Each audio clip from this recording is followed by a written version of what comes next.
خناتها بنت بكار أم السلطان العلوي مولاي عبد الله، خارجة اليوم هي والأمير محمد المعروف من بعد محمد الثالث، في قافلة كبيرة وموكب مهيب شادين طريق من فاس وقاصدين حج بيت الله الحرام. في هذا الوقت في عام 1734 سفرهم لأداء مناسك الحج كان من وراها غرض سياسي. السلطان الجديد مولاي عبد الله كيثبت الحكم ديالو على الأرض كاملة من بعد ما يلاه مات بسنين قلال السلطان القوي مولاي إسماعيل. القافلة كبيرة فيها أعيان البلاد وكبار التجار وحاشية مهمة من البلاط الملكي اللي كان من بينهم محمد الإسحاقي واللي دول لنا جزء مهم من هذه القصة. كل بلاصة كيجلس فيها الموكب في رحلته الشرق تتكون فيها الزردة والتبوريدة والفراجة، تتفرقوا الصداقات على الناس والقبائل كيجيبوا لهم الهدية كأنه حفل إعلان الولاء للسلطان الجديد مولاي عبد الله. وهذا هو الغرض من وراء هذا السفر. وهما في رحلتهم هذه من بعد ما فاتوا الحدادة ديال حكم السلطان العلوي غادي يبغيو يريحوا ويقيموا الحفلة ديالهم كيف ما العادة عند أول قبيلة في المغرب الأوسط. فهاد الوقيته الأمير محمد تشهى ياكل كسكسو وطلب ليهم يجيبوا ليه كسكسو اللي تيصوبوا القبائل ديال هذه المنطقة، وكل شيء بدا كيشوف فيه باستغراب وما عرفوا ما يقولوا ليه. هنا تدخل الوزير الإسحاقي باش يعتقل الموقف وجاوب الأمير الصغير وقال لي على سميت سيدي ما عرفتيش المثله المغربيه اللي كتقول حد كسكسو تازا واذا تعدى بولجراف. هاد المثله الشائعه في المغرب ديك الوقيته كانوا كيقصدوا بها المعنى المبطن ديالها، ماشي في كل شيء المواقف تقدر تصرف كيف ما انت موالف. ولكن في هذه الحاله الوزير الاسحاقي استعملوا مع الامير باش يقصد المعنى الظاهر ديالو واللي هو في هذه المناطق راه ما كاينش كسكسو. هذه المثله ذكرها الاسحاقي في كتابه رحلة الوزير الإسحاقي وذكرها بالدارجة، بالرغم أنه كان من العيب جدا أنك تكتب بالدارجة في ذاك الوقيته. خلاها بالدارجة لأنها مثلة وغادي تفقد المعنى ديالها إلى الترجمة العربية الفصحى. ولكن اللي مهم عندنا في هذه المثلة والقصة كاملة هي كسكسو اللي كانت الأكلة المفضلة عند الأمير وعند المغاربة كتر بزاف من ما هو الحال عليه اليوم. والمغاربة ديك الوقيته كيعتقدوا باللي آخر بلاصة ممكن تشوف فيها كسكسو هي بولجراف، وهذه المنطقة اللي كاينه في أقصى شرق السلطنة الشريفة. في هذا الفيديو غادي نعرفوا واش الاعتقاد ديالهم كان صحيح، واشنا هو أصل هذه الأكلة وإمتى بالضبط بدات وفين، واشنو علاقة هذه الأكلة بالطقوس الصوفية والروحانية. كل شيء هذه الأسئلة وكثر في هذه الحلقة اللي المعلومات والمصادر اللي فيها صعيب جدا تلقاهم في الانترنت لأنهم نتاج بحث علمي خاص وحصري لهذا الفيديو من عند الدكتور المؤرخ نبيل مولين. بدينا.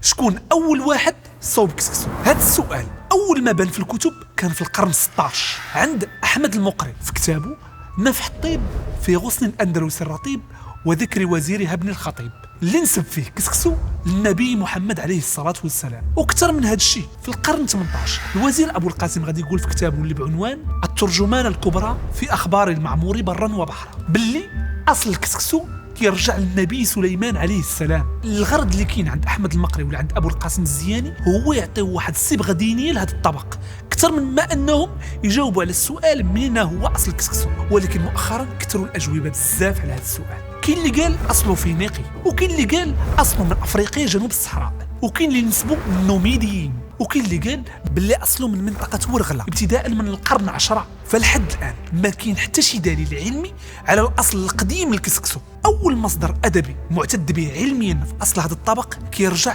للفتره ما بين القرن 12 و 13 بان في جوج ديال الكتوبه اللي سميتهم انواع الصيدله في الوان الاطعمه وفضاله الخوان في طيبات الطعام والالوان. الخوان هو الميده. هادو كانوا اول كتوبه ديال الطبخ اللي غادي يبانوا في تاريخ المغرب وبالضبط عند الموحدين.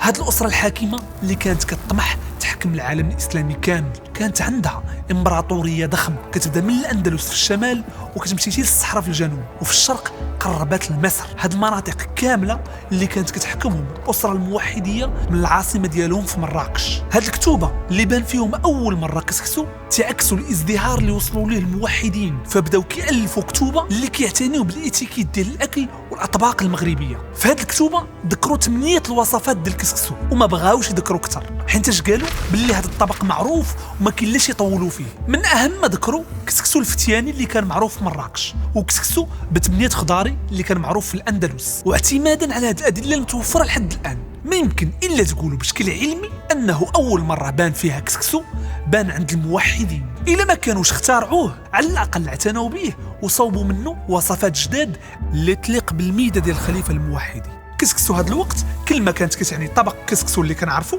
كسكسو، وفي نفس الوقت المادة منين كيتصوب كسكسو، مثلا السميدة بجوجهم كان كيتسموا كسكسو. الأصل اللغوي لكلمة كسكسو ما معروفش لحد الآن، ولكن كاينين عليه جوج فرضيات. كاين اللي تيقول أصل كلمة كسكسو جاي من اللغة العربية من الجذر اللغوي الكس، واللي كيعني الدق الشديد وسحق الخبز، وهذه هي الحالة ديال السميدة اللي هي قمح مدقوق. وكاين اللي تيقول أصل الكلمة أمازيغي، واللي كيعود لواحد الجذر لغوي اللي كيتكون من حرف الكاف والسين، واللي كيوحي المعنى ديال المكور بدقة والمشكل بإتقان. وحتى واحدة من هذه الفرضيتين ما عليها أي دليل قوي، فلحد الآن ما معروفش الأصل ديالها. هذا الطبق عنده أسماء أخرى بحال الطعام، النعمة والعيش، وغادي تفهموا علاش. وبعض المناطق عندهم أسماء خاصة بهم بحال أبركوكس، أحلحول، أباداز، أبلبول، أحلاو، أزيكوك، تيسي، أسقال، أبرارز، أبيرار. الاختلاف في تسميته والتنوع ديالها تعكس مدى التوغل ديال الطبق في الثقافة المغربية في جميع الشرائح ديالها على مر التاريخ. وهذا التوغل خدا قرون وقرون، وركز معايا مزيان في هذا الشيء اللي جاي، حيت غادي يسافر بينا كسكسو في التاريخ حتى نوصلوا للعالمية. إن عندي أبا العلا وله إرادة أن يراك في الوقت، قد جعلت القرى لمقدمه الكسكس بالقديد واللفت. هادو أبيات شعر رسلهم الفقيه وأكبر نحاوي عرف المغرب ابن أقرو، رسلهم في بطاقة للفقيه أبو العلا التونسي من اللي جا زيارة لفاس، كان تيعرض فيهم عليه للدار. وهذا الشيء تيبين باللي في ذاك الوقت ما بين القرن 13 و 15 كان كسكسو طبق معروف بضيافة الناس. ومع الوقت وكيف ما كتوصف المصادر ديال الوطاسيين وديال الزيدانيين اللي معروفين عندنا بالسعديين، غادي يولي كسكسو هو الوجبة الأساسية عند المغاربة. كانوا الناس البسطاء تياكلوا على الأقل مرة واحدة في النهار ماشي سيمانة، على الأقل مرة واحدة. والناس اللي مرفحين كانوا كياكلوه 2 المرات في النهار. وهكذا كتفهم علاش من سمياتو طعام ولا النعمة ولا العيش، لأنه كسكسو في هذا الوقت كامل كان كيعكس مفهوم الأكل عند المغاربة. يعني أي واحد كتقول ليه الماكلة كيتخيل أول ما كيتخيل الكسكسو. وكلها كيفاش كان كيصوبوا، كاين اللي كان كيصوبوا غير بالماء، وكاين اللي كان كيزيد عليه المرقة باللحم أولا بالخضرة أولا بالأعشاب المتوفرة. مثلا في الفترة ما بين القرن 15 و 16 الناس المرفحين في فاس كانوا كيصوبوه بالسمان، والناس البسطاء في الشاوية كانوا كيصوبوه مخدر بالخرشف. وفي العهد العلوي وابتداء من القرن 17 غادي تنفجر المصادر على كسكسو. وهذا الشيء كيبين باللي كسكسو ذاك الوقيته كان طبق مغربي بامتياز وكيعكس مفهوم الطعام عند المغاربة. ولكن كيتطرح واحد السؤال مهم، علاش كسكسو بالضبط اللي وصل هاد البلاصه؟ علاش هو الوحيد اللي كيعكس مفهوم الطعام؟ الا قلنا انه سهل التحضير ومغذي، فراه هاد الوصفات كاين في اطباق مغربيه كثيره اخرى بحال الطاجين ولا الرفيسه ولا السفه. واش كنقولوا مثلا على الطاجين الطعام ولا النعمه ولا العيش؟ علاش بالضبط كسكسو؟ علاش؟ ايوا خليني نقول لك باللي من اهم الاسباب اللي خلات كسكسو يوصل لهاد المكانه هم الزوايا. في الوقت اللي كان فيه المغرب مشتت ومقسم من بعد المارينيين، بدات أسرة جديدة تتحارب القبيل وتجمع البيعة للأمير ديالها محمد الشيخ المهدي، حتى حد ما قدر يوقف قدامهم.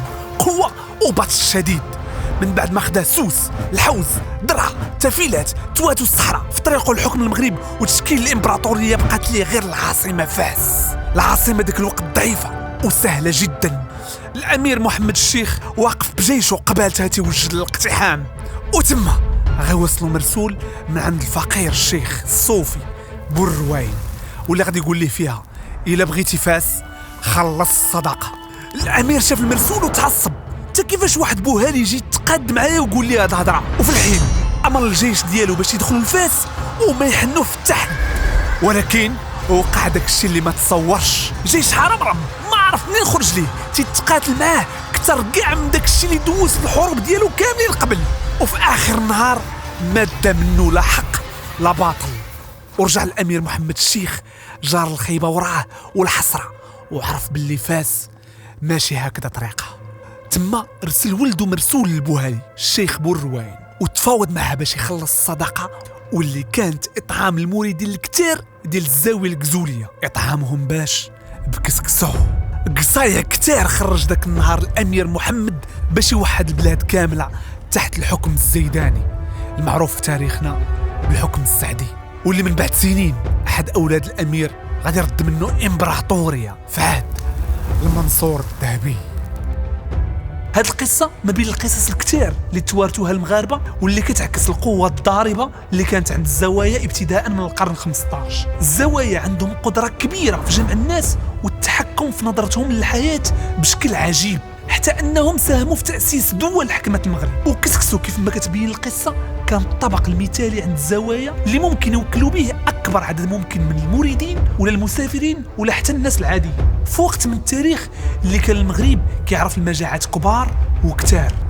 دخلت فاس غريب وقد آويت للسمعة وقد نشتهي خبزا ومن كسكسو ما أشبع. هاد الأبيات كينشدهم المغربي أحد كبار المتصوفة في القرن 15 فاش كان مازال شاب مريد للزاوية الغزولية، واللي كتبين اشنا هي أول حاجة كيبغيو الناس من عند الزاوية. وهذا الشيء اللي فهموه مزيان بعض الصلحاء المعروفين في تاريخ المغرب بحال عبد الله الكوش وابو عمر القسطالي وغيرهم. وباش يقويوا الشرعية ديالهم كان أهم انشغالاتهم اليومية هي يوكلوا عباد الله خصوصا كسكسو، حتى ولا بعض المتصوفة كيتسمى به بحال سيدي كسكسو اللي كاين حدا الصويرة وسيدي علي كسكسو اللي كاين فاس. ومن بين اكبر الطرق الصوفيه اللي حاليا كاينه في المغرب الا ما قلناش اكبرهم طريقه البوتشيشيه. ورد البال سميت الكلمه، راه كلمه بوتشيشيه جايه من بوتشيش، تشيش هي التشيشه اللي كيتصاوب منها كسكسو. عجيبه. ومع تبني الزوايا لهذا الطبق تنسجوا عليه قصص خياليه وغريبه وعجيبه، ولك ان تسرح بالخيال ديالك كيفاش غادي تكون. هاد القصص اللي عطاو طابع ديني للكسكسو ورسخوا هذا الطبق بشكل كبير عند المغاربه، لدرجه انه كانوا المريدين ديال الزوايا كيتقاتلوا باش ياخذوا البرمه والكسكاس اللي كيتصاوب فيهم كسكسو في الزاويه باش يتبركوا به ويدوز لهم السر الالهي اللي عند الشيخ. وبمرور السنين وتواتر القصص ولا طبق كسكسو مربوط بالروحانيات، وهذا الشيء اللي ممكن يفسر علاش كسكسو عند المغاربه اليوم كيتصاوب بزاف في المناسبات لا سيما الدينيه منها، ويقدر يفسر علاش كسكسو اليوم طبق مربوط بنهار الجمعه. بالاضافه للزوايا حتى الملوك ساهموا بشكل كبير في ترسيخ الطبق عند المغاربه، بحال السلطان الغالب بالله، السلطان ديال الدوله الزيدانيه اللي معروفه بالسعديه، اللي كان كياكل كسكسو 2 ديال المرات في النهار. زيد عليها حتى الاطباء كانوا كينصحوا الناس ياكلوا كسكسو، بحال الطبيب المشهور عند المغاربه في القرن 18 عبد القادر بن شقرون اللي قال فيه اكثر ما في غربنا يلتمس لمنتهى القوت العجيب الكسكس. علاش؟ لانه متكامل غذائيا، فيه الخضره واللحم والالياف اللي كاينين في القمح، منه ماكله ودواء. من بدايه العهد العلوي حتى لبدايه الحداثه اللي كنعرفوا اليوم كل شي شرائح المجتمع المغربي ديك الوقيته كان كسكسو طبق اساسي عندهم في النهار، من السلطان السفير الوزير الفلاح الشيخ التاجر كل شيء. وخرجوا فيه اشعار وتالفوا عليه اغاني ومسرحيات، بحال هذه الاغنيه من الفن الملحون اللي تالفت في القرن 19. وهات لي في الاول سكسوق وما تخلي حد يمسوق. ومع بدايه القرن العشرين بسبب التحولات اللي عرف المجتمع المغربي بشكل عميق بسبب الحداثه، تحولت المكانه ديال هذا الطبق عند المغاربه اليوم ولا مربوط بالمناسبات لا سيما الدينيه منها، راكم دابا عارفين علاش. ولكن ولات عنده صبغه عالميه، هاد الصبغه اللي بدا كيكتسبها بشوي بشوي وعلى مر قرون، ملي اول مره تبناوه اهل الاندلس في القرن 12 الوقيته فاش كانوا محكومين من عند الموحدين، وصوبوا منه وصفات اخرين بحال كسكسو بالتفايه وكسكسو بالخضره اللي جاي منه كسكسو بسبع خضاري. اول مصدر غادي يبان في التاريخ على كسكسو برا المغرب غادي يبان في القرن 13 عند المماليك في مصر، وكانوا كيوصفوه بالاكله المغربيه. وبانوا من بعد مصادر اخرى في مملكه مالي في القرن 14 وفي تونس في نفس الحقبه، وحتى عند البرتغال من بعد سنين ما طاحت الدوله الموحديه كان عندهم كسكسو كياكلوه النخبه. وفي جنوب الطاليان والصقليه الناس ديالها ردوا من كسكسو وجبه كتقدم في اعياد الميلاد. وفي القرن 18 غادي يخرج كسكسو للعالم الجديد، القاره الامريكيه، ملي غادي يديوه البرتغاليين للبرازيل وغادي يدخل في ثقافتهم تماك. ولحد الان كاين الكسكسو البرازيلي اللي كيتصوب بالطريقه ديالهم. باختصار كسكسو كيعكس العبقريه المغربيه اللي في بزاف المجالات وعلى مر التاريخ قدرت تبصم الثقافه والتاريخ الانساني. اليوم 54% من الوصفات ديال الكسكسو اللي كاينين في شمال افريقيا كاينين في المغرب ومازال عطي يعطي. الا لاحظتي مزيان في هذا الفيديو كامل دوينا فيه على كسكسو وما دويناش على طريقه التحضير والانواع ديالو، عرفتيش علاش؟ ايوا ببساطه حيت كلشي عارف كيفاش كيتصاوب كسكسو، وهذا الشيء تماما اللي تقال في اول مصدر غادي يبان في التاريخ اللي كيدوي على كسكسو، واللي هو كتاب انواع الصيدله في الوان الاطعمه اللي بان في العهد الموحدي. ايوا هذا هو طبعا احنا المغاربه من العهد الموحدي ما كنشرحوش داك الشيء اللي باين، والفاهم يفهم. تهلا.